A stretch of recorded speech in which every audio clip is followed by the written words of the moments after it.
Welcome back, everybody, to Star Wars After Hours Holonet news segment.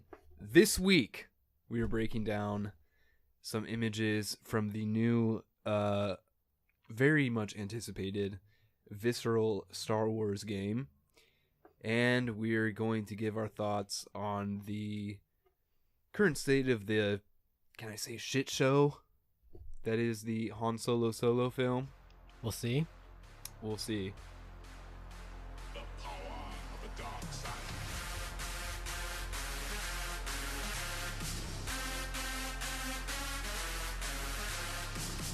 Holonet News Alert. The Imperial Press Corps expands once again as journalists across the galaxy are recruited to join the Holonet News. Citizen reporting has been a key tool in maintaining peace and order across the Empire. Remember, vigilance is our duty, not our luxury. The Empire thanks you.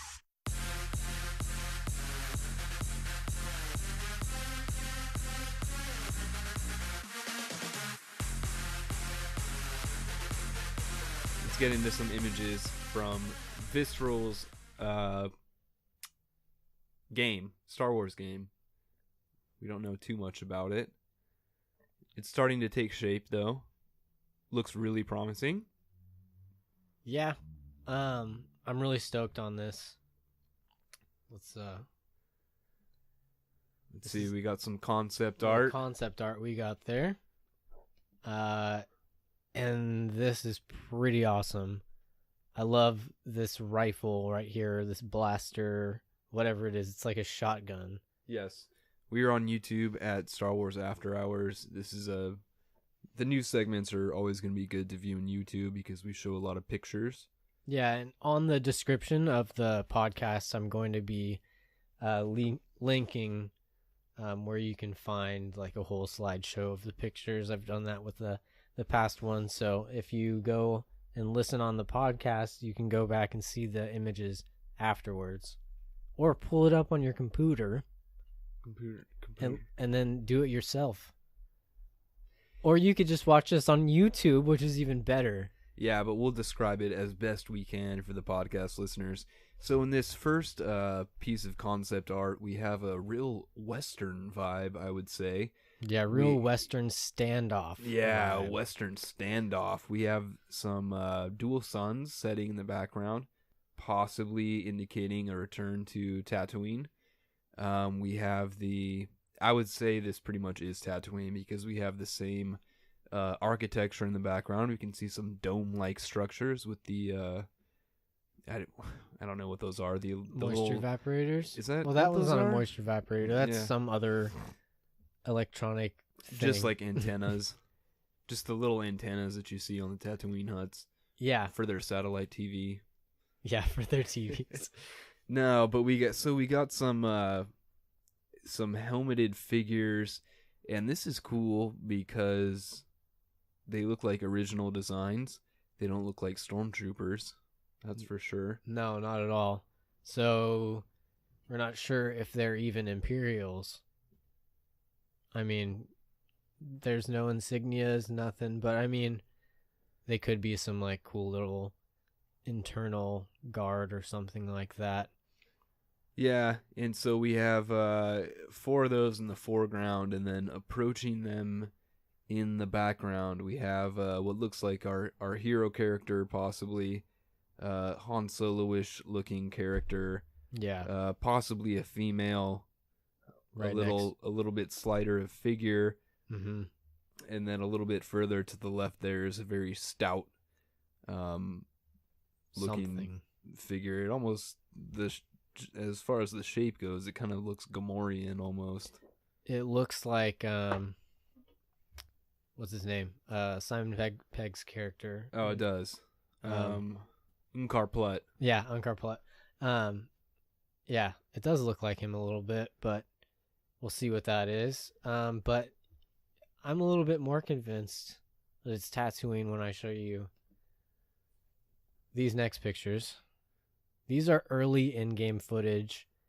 Some of this stuff has been out for a bit, but some of the information and pictures are new information. And you got this big. I don't know what that is. It's like a giant droid, It's like the top of a BB unit. but gigantic. Yeah, but really big. See, this does look like Tatooine, but it almost looks like Jeddah too. But Tatooine had these that almost looks like a pod racer engine here in the foreground. What are those Imperial insignias? What are those? Yes. They are. So this is happening at the beginning of the rise of the Empire. So this is going to convince you right now. Okay, yeah, we got a dewback and some Jawas. So this A bantha. this is from Star Wars. This is from the movie. Oh, okay. And so this is comparing the visual. So this visual, like if I go back, bless you. If I go back, he's walking out the back door of the Mos Eisley Cantina. Oh, is that what's happening? Yeah. Oh, okay.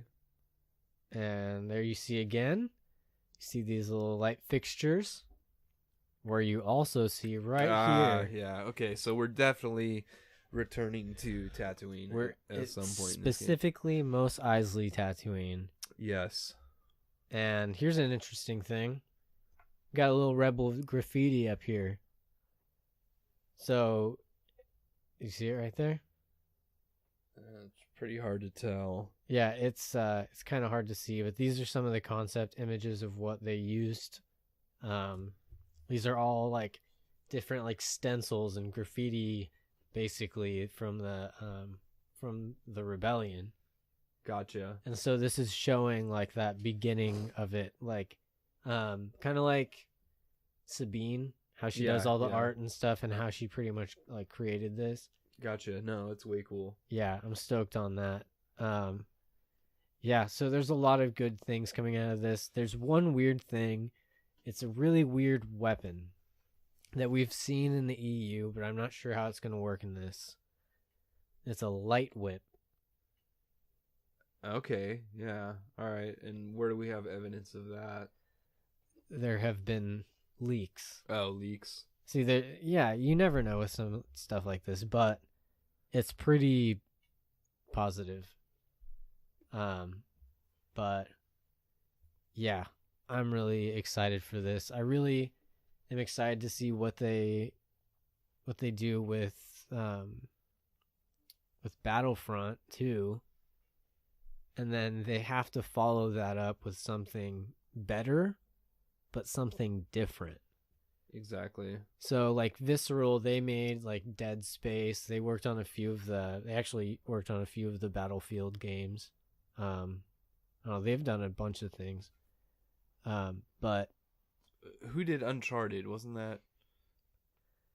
Might be Visceral. Yeah, I remember. I mean, I remember reading about. I'm actually pretty positive that you're right, and that's a great game. And like, just think about being able to go around like almost open world Star Wars game. Please. Open world Western Star Wars game. It's kind of like that. Remember Red that? Dead? Yeah. Yeah, Red Dead. Yes. That was such a good game. That was fun. It was quite good. So yes. imagine Red Dead Revolver or Red Dead Redemption. Correct. Redemption, yeah. Or Gun. Do you remember that one? Yeah, I do. The one that you can blow up horses? Yes. That was pretty awesome. So imagine a Star Wars game where you could do that. Give me all of those games, please. I'm thinking that that's what we're going to get. Yeah. No, I'm like seriously, because this is like, the only way they can top Battlefront 2 is making an open world game. That's what everybody wants, and they know that's what everybody wants. Yeah, definitely. No, I definitely got some Western vibes from the first image. I mean, it's like classic Western.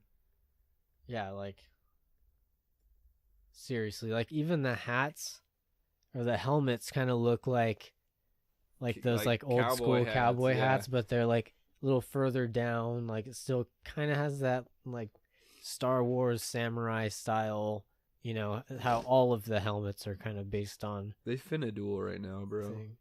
But that, yeah, this is a duel, or there's not. Even the position of his hand, it's like Yeah, he's ready to grab his gun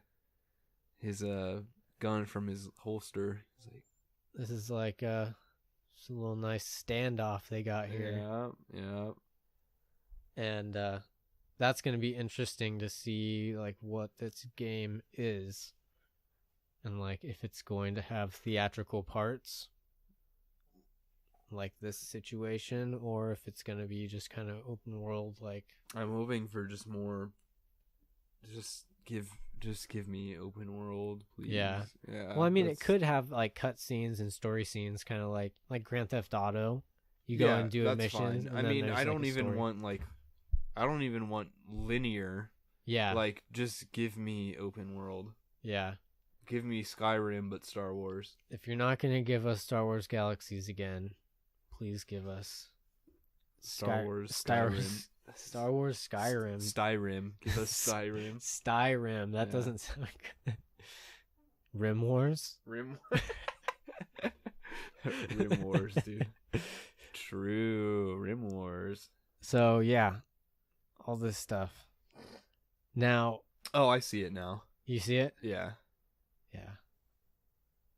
Yeah, the rebel graffiti. Okay. It's pretty awesome. And we have something else big to talk about, but I'm going to interrupt this episode because it is Stefan's birthday on July 4th, and I'm not going to see him on July 4th. You are going And to see me tomorrow. I'm going to see him tomorrow, but I wanted to give this to him today. All right, I'm being handed a white, I don't know, shoe box, and it has a question mark on it. Those would be very tiny shoes. Yeah, I don't know. You have a. I don't know what kind You of... have a niece. Oh, that might be actually a shoebox.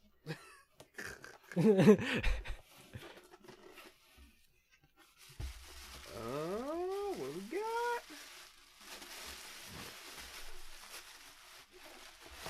Oh, hell yeah. So Josh on set just gifted me for my 26th birthday a 40th anniversary die cast. I don't know if it's die cast, it's titanium, so I'm assuming it's die cast.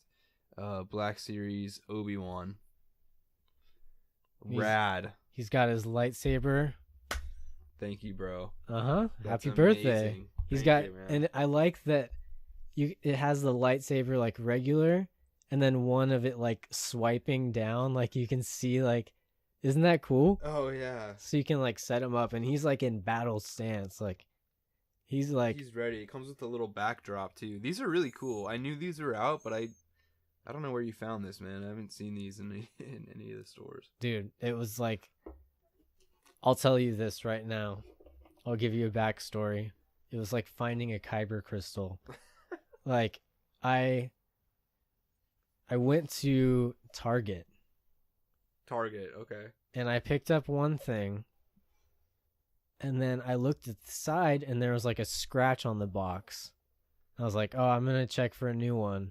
Then I turn around, and at the very bottom rack, like in the back, I see this figure right here. It's the only 40th anniversary figure left. Oh, man. The rest of them are all Rogue One. And it was like, just like shining at me with the glow of a kyber crystal. Yeah, this is badass, dude. And I was like, I'm gonna get it. I need to get this for Stefan, because he's going to love this. Yes, I'm a figure collector, so Yes. This is a pretty awesome one, too. and 2 lightsabers. freaking Hasbro, dude. I haven't been able to find any of the 40th anniversary figures. Yeah. There was a bunch of good ones too. There was a Luke, there was a Vader, and these diecasts I haven't seen anywhere. Yeah, they're really hard to find. So Thanks, buddy. it really was like finding a kyber crystal. Yeah. It's one of the best ones too, for sure. Yeah. I thought that was sick. Because think about that. That's probably like, that would be like him fighting Darth Maul. Yes. Like, in a similar time, Yes. and him fighting Darth Vader. Yes. That's pretty much what that is right there. Like, I love the backdrop too. You've come to the wrong place, Ezra Bridger. Awesome. Thank you, Yes. buddy. That's so rad. You are quite welcome. You know, This is whole going to thing go is fun. straight into my man cave, Dolphinately. which I don't have a man cave, so it's just going to go in my room. Okay, well that works. That works too. But when I have my own place, it'll be in my man cave. Dolphinately. For sure, bro. Thank you so much. That's awesome. Yeah, dude, happy birthday. And also, I'm going to take this little break to also say that if you're watching on YouTube, or if you decide to start watching on YouTube and you subscribe and you leave a comment that either says Cassian, or you could anything that has a C, S, and N. Say, I want Cassian. All you have to do is I want subscribe on Cassian. YouTube and say, I want Cassian. And you'll be entered to win Cassian. Yeah, this is a Funko Pop bobblehead figure of Captain Cassian Andor. So go to our YouTube. I'll link it on everything, and everything can be found on our website. But yeah, you can win this, and it's real cool. So now we have something huge to talk about that we've been kind of holding off on. We wanted to get all the real information on it before we get, like, you know, a lot of people jumped the gun, I think. Yeah. And they didn't have the real information behind it. But of course, what we're talking about is Han Solo. Not that Han Solo, that Han Solo. Eldon Ehrenreich. All right, buddy. So we've held on this for a while. I'm curious about your take. Well, I mean, what are just... We don't have to go through the whole, like, all the details yet. We'll get there, but just, like, raw, what's your take on this? okay. I actually posted something in the Star Wars Podcast Alliance page. I They're didn't see it. talking about that. Yeah.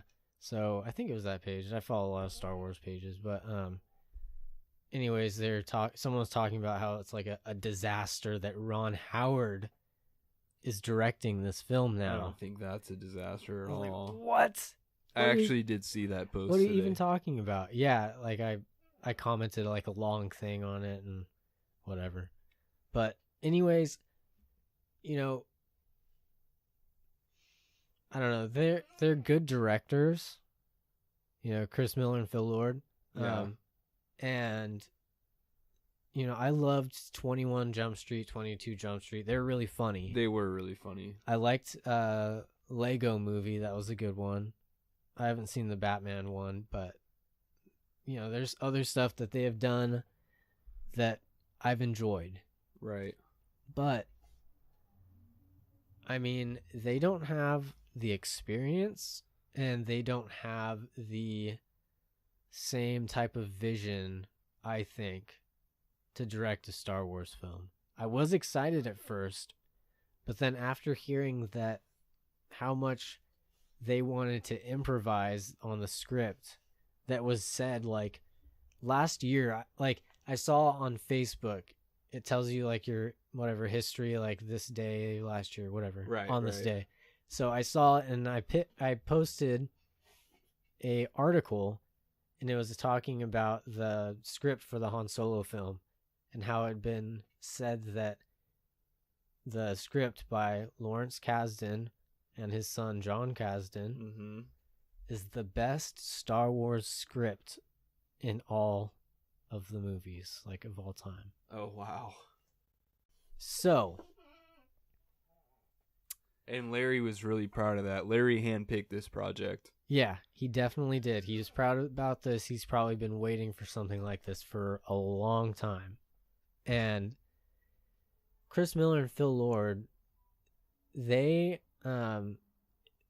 used to comedic improv style. Right. And so a lot of the times the script is a guideline. And then they kind of just like add to it. And I think that that's what they wanted. and they're under the impression that they were going to make a comedy like a... Because that's what they do. Yeah, because that is what they do. And I don't think they understand how important the script is to Star Wars fans and, Star Wars in general. In that post, I compared it to, like, would you, like, improvise in a play? Like, if you were doing Shakespeare, do you think Shakespeare would be okay with someone changing the words on stage? No. All of his words were there for a reason. They all had a certain, like, cadence to them. They all had a certain significance to them. And if this is a brilliant script, the best Star Wars script of all time, then those words are chosen very wisely, and a lot of time was spent on that. Right. And if you cut out half of that just by, like, putting in a lot of improv, then it's just a waste, and it's not in the essence of Star Wars, And I guess they'd been getting in constant arguments for a while. It wasn't a sudden thing. It's just throughout the entire filming process. Right. Because he wanted to push, or both of them wanted to push improvising and more comedic stuff, and, like, they changed the character that Han Solo really is. Because he's funny, but he's got, like, a dark side to him. He's got other things to him, But I think he's not just a space clown. Exactly. And, like, I think that they might have been trying to put like a Star-Lord spin on it, Yeah. So I support the decision that they let these guys go. I mean, it's a bummer, but I guess, they kind of saw it coming. But then they acted like they were surprised. But, yeah. They're, like, literally arguing with Kathleen Kennedy, the CEO of Lucasfilm. It's like, oh, great job. Like, that's not gonna happen. And, like, with, like, Lawrence Kasdan, John Kasdan, like, imagine how you would feel if they want to, like, cut out half your script and just make up things on the spot. Yeah. It's like two actors that aren't even experienced. Just like, okay, just say things.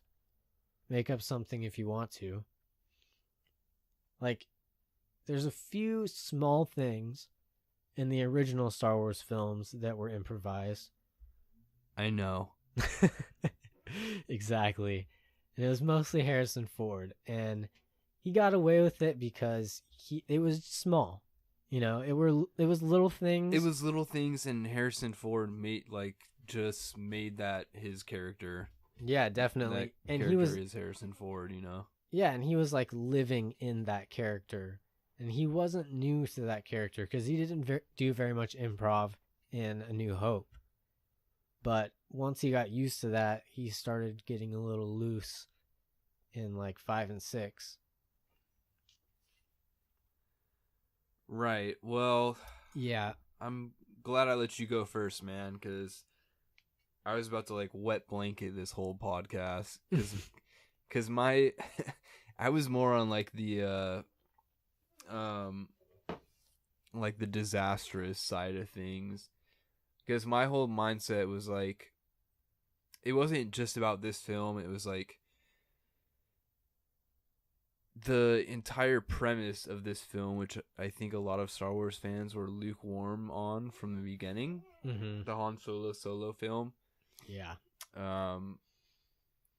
So something that we weren't all extremely, like, ecstatic about hits this huge roadblock, and it's like, ah, man, this was already kind of maybe not the best standalone we could have done.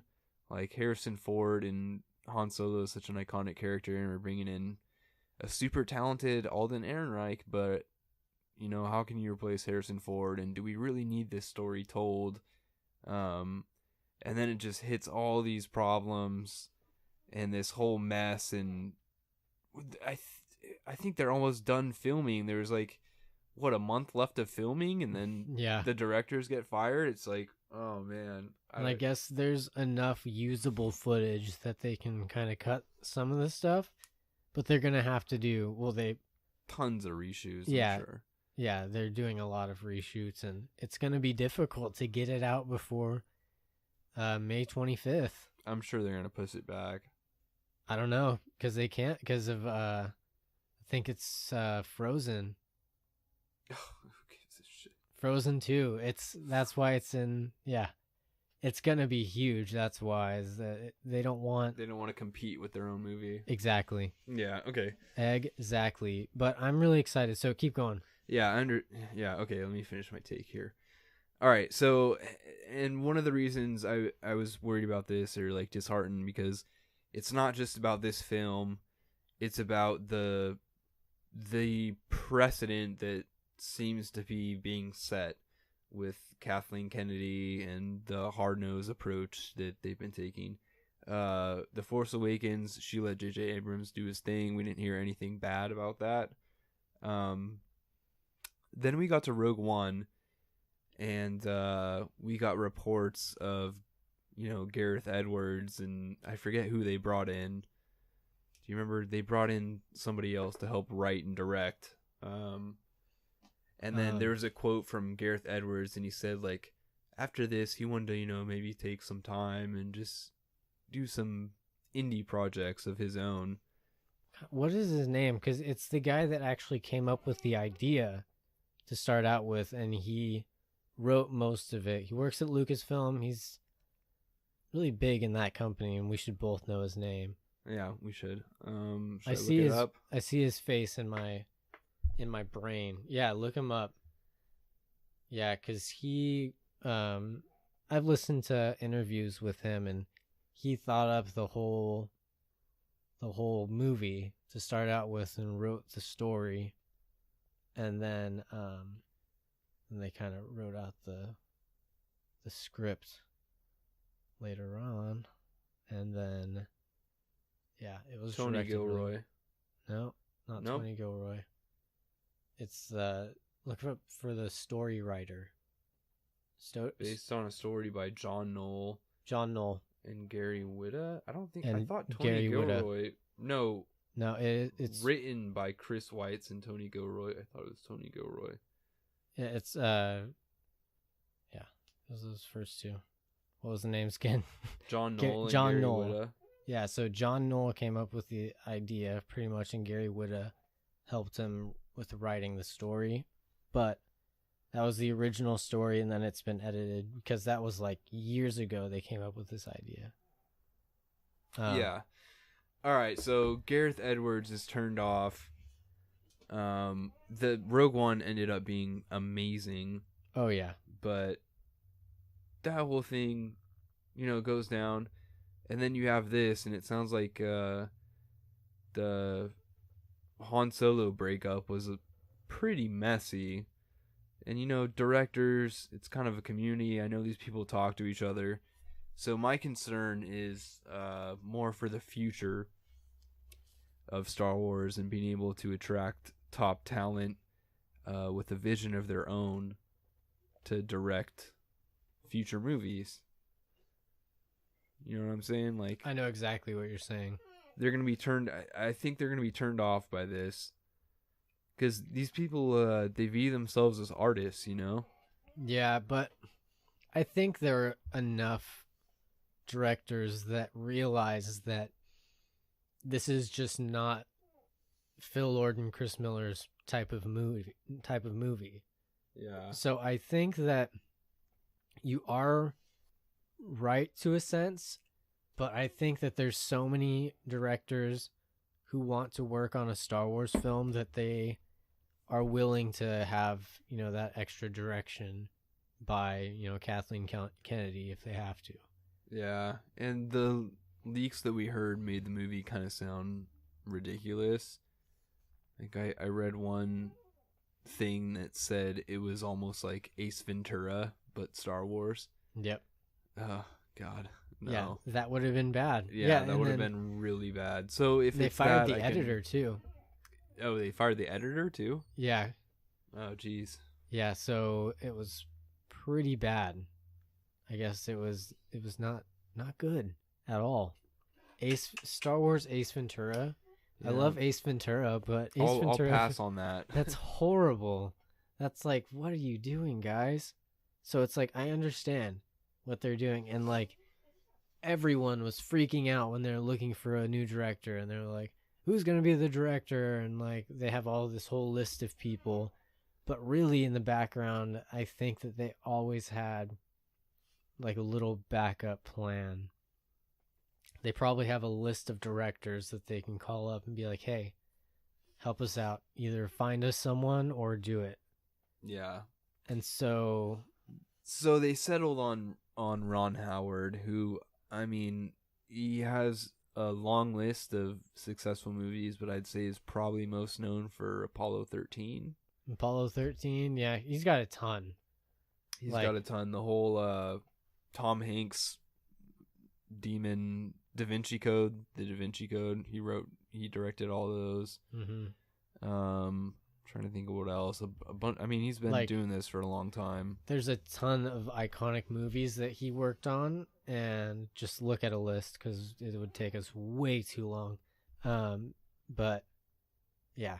Anyways, this is a good director, and people are gonna say stuff about him just because I don't even know.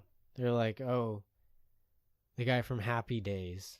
And it's like they don't realize that behind the scenes, he's like a really amazing director. Like, he's a great filmmaker. And here's something interesting that I learned from one of my trainers at my new job. And so I was talking to him about like Akira Kurosawa and stuff, and I told him to watch Kagemusha, and like on our virtual class, like after it ended, I was talking to him on it. It was kind of funny about Akira Kurosawa movies. Yeah. And he told me this whole story. And he read this on a Variety article from like years ago. George Lucas originally in the prequels wanted to split them up. He was going to do one, Steven Spielberg was going to do one, and then Ron Howard was going to do one. So he's had a relationship with Lucasfilm for a while. Definitely. And I'm sure that he has so many ideas for entire stories, especially the fact that he would have written and directed his own Star Wars story in the prequels. Because basically what happened was George Lucas, he had one story. He had one film written and ready, and he wanted two more to fill in the gaps. And then Spielberg and Ron Howard both told him that they want him to do it because they want to see what he's going to do, and they want him to have creative freedom and all this stuff. So he ended up having to stretch his story out to 3 different films, and that's what we got from the prequels. And love them or hate them, that's what they are, and that's what they came from. But it would have been amazing to see what Steven Spielberg would have done with Star Wars. Like, that would be amazing. And then now we have Ron Howard, and people don't know who Ron Howard is other than like looking at him sometimes, and it's like, I don't know. What do you think? I think it's an upgrade for sure. People are saying they played it safe, but I mean, this is a good, well-renowned director. I think, he's done some spacey things. He's done some sci-fi-ish movies, some thrillers. So I think he'll get the job done for sure. And I mean, if the movie was looking anything like Ace Ventura, I think he'll nip that in the bud and bring back the Star Wars tone. Yeah, and I mean, from all the pictures that we saw before, I'm sure all of like the car chase scenes, all that stuff's gonna stay in. But I'm thinking that it's probably just personal interactions, like indoor things like that, dialogue. Yeah, interpersonal. Yeah, and actually the reshoots of episode 7, they said that those were like the best thing to happen. Harrison Ford breaking his leg on set made the movie way better because Daisy Ridley had a lot better relationship with John Boyega after that amount of time. So they had more chemistry than they did before, so they're able to refilm things and get it right. So I'm really optimistic about this because I could understand where it would turn off directors who would have previously wanted to work on a Star Wars film, but I think that just Lucasfilm has a handle on the entire franchise. Both of the new films have been great. I mean, Episode 7 and Rogue One, that worked. Yeah, I'll keep faith until they give me a reason not to. And I'm really glad that they changed it because they're probably going to give us a reason not to. Yeah. I'm very positive that this is going to be a good movie and much better than the probably original cut of some of those scenes. But yeah, it's just, I don't know. What do you think? Are you excited for this now more than before, or do you think that that it's just more of a headache? I'm excited as I can be with the limited excitement I have for the concept of the film. Yeah. I don't want Ace Ventura Star Wars. I don't even want 21 Jump Street Star Wars. So, yeah, I'm happy that that's not there. But now what's going to happen?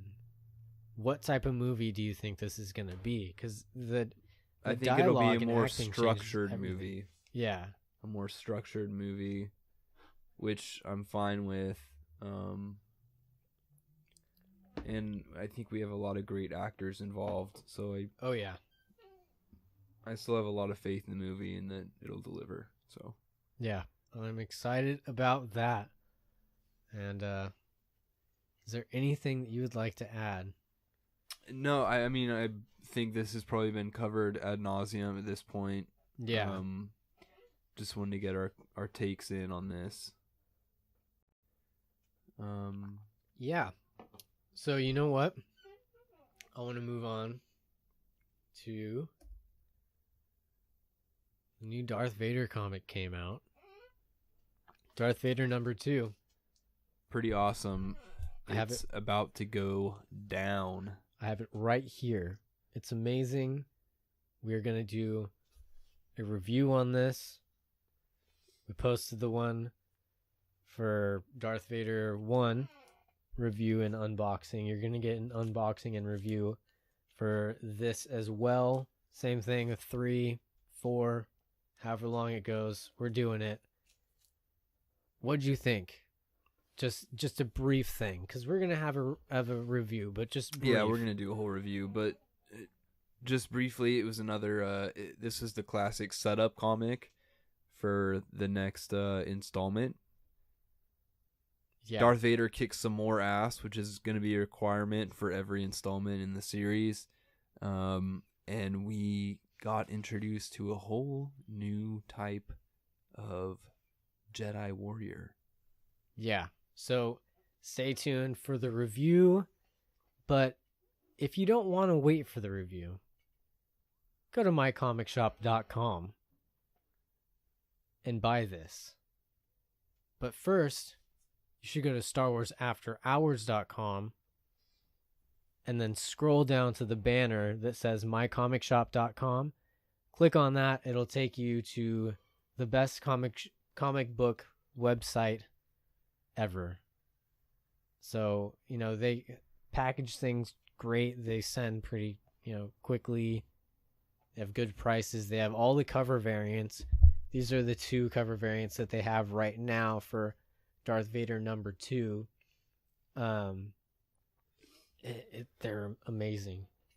And Darth Vader #1, they still have quite a few of the variants, but they're going up. They're going up in price because people buy them, and then they're able to sell them back at a higher price because they're worth more. Yeah. You know, so that's the cool thing about mycomicshop.com is that there's like you can commit like not commission. What is it called? Fusion. Consignment. Confusion, that's it. Consignment. You can put your comic books up on consignment. So, and you can also just send in big boxes of comics and they'll grade them and they'll pay you a certain amount for them. Or you can just do one at a time. There's some crazy stuff on here. There's a ton of the Star Wars #1 from the original 1977 Marvel comic. And you can find it from anywhere between $3,000 for a near mint condition down to like $50 for like tattered. Yeah. For bad one. For bad ones. So visit our website and there will be a link there. Definitely. And you know what? What? I think that is it for this week of Star Wars After Hours Holonet news. Please subscribe everywhere that you can subscribe and follow us on Instagram. Yep. And Twitter. Twitter. So Twitter is SW After Hours because Star Wars After Hours is too long. Instagram is at Star Wars After Hours. You can find everything on StarWarsAfterHours.com. We have all of the links to everything. Check all of that stuff out. And we will be back for another episode of the Star Wars After Hours main show very soon about the creatures of Dathomir. So stay tuned. And we'll see you next time. The Star Wars After Hours. Thanks for tuning in. Holonet News Alert. The Imperial Press Corps expands once again as journalists across the galaxy are recruited to join the Holonet News. Citizen reporting has been a key tool in maintaining peace and order across the Empire. Remember, vigilance is our duty, not our luxury. The Empire thanks you.